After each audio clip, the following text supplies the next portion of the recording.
Hey, the name's Dovitate. Today I'm going to show you how to remove drums from a song using two different methods. Okay, here goes.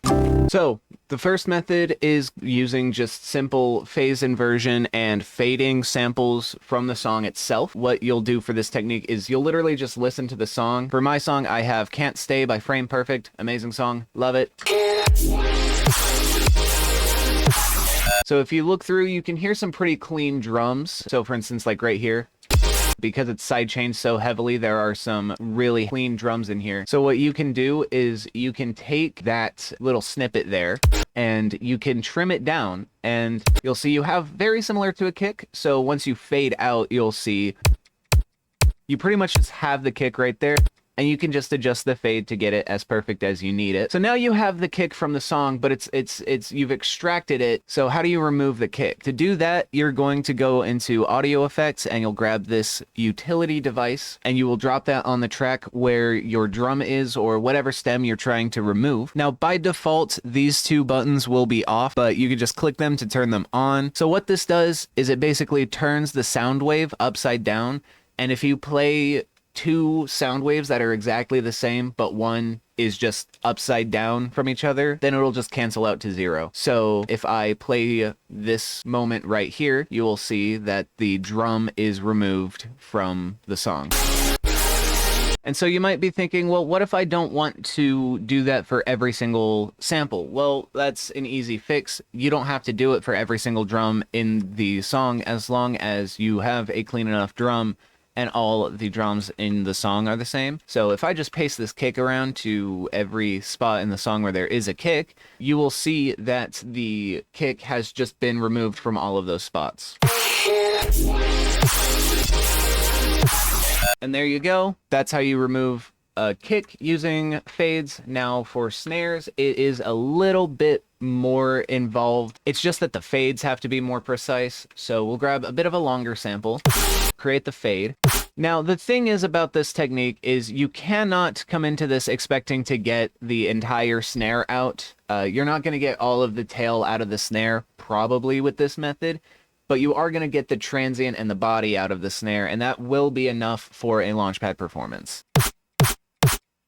And there you go. You have a little short section of the snare. And like I said, it doesn't have the entire tail on it, so it's not going to be a perfect extraction. But we're not making remix stems, we're making Launchpad stems. And so we can just mirror the waveform like we did before with the utility device. And if we play this whole song, you will see that the drums have been removed.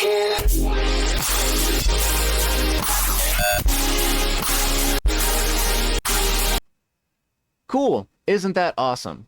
Now for technique number 2, this is my last resort technique. This is what I do when I really can't get anything out using traditional methods of music production like EQing and stuff. I will use this program called Ultimate Vocal Remover 5. Now you can use whatever website, but those websites will either have a gate or a timer lock on them.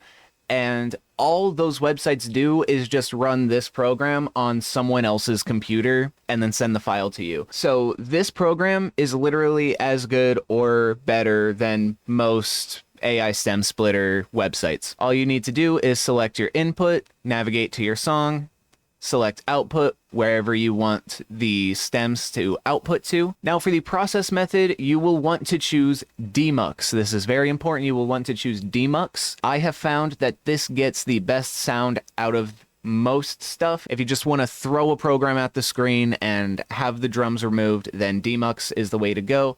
And this works with other stems. It works with vocals, bass, and drums. So you can use this algorithm to remove a few different stems, but we are just going to be doing drums. So we're just going to, from the drop down, select drums instead of all stems. And if you have an NVIDIA graphics card, you can check this box right here for GPU conversion, and that will use your graphics card to speed up the process of separating these stems. So once it's done, your drum track and your drumless track will be exported to the same folder that you defined earlier. So to start this, you're going to want the drum track and the original track, not the drumless track that you got from UVR5. You want the original track. And so you'll drop that in here, and you will unwarp both. And you need to make sure that these are perfectly in time, perfectly synced up.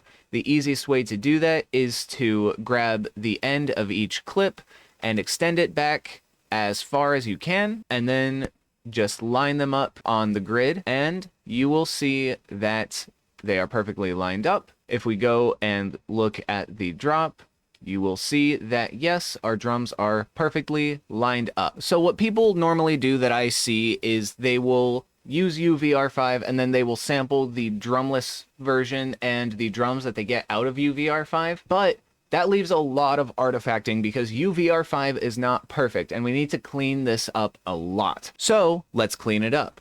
What we're going to do is we're going to go onto our drum track right here where all of our drums are, and we're going to pick out some clean drums to use to phase invert. There's one right here.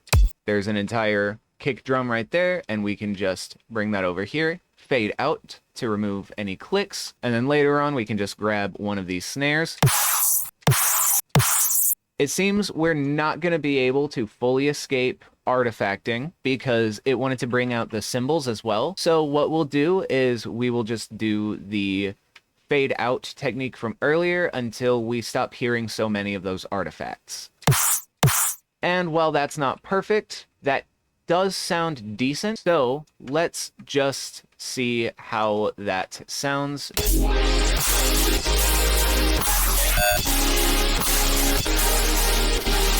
Now, if you do want to get it absolutely perfect, you can just shorten up this fade here and remove that artifact entirely, but you will get the same thing as before, where you are not extracting as much of the tail. But you can remove a decent amount of artifacting by also doing that. And if we compare that directly to the version we got straight out of UVR5, it sounds watery and lossy and not great versus the version that we just cleaned up.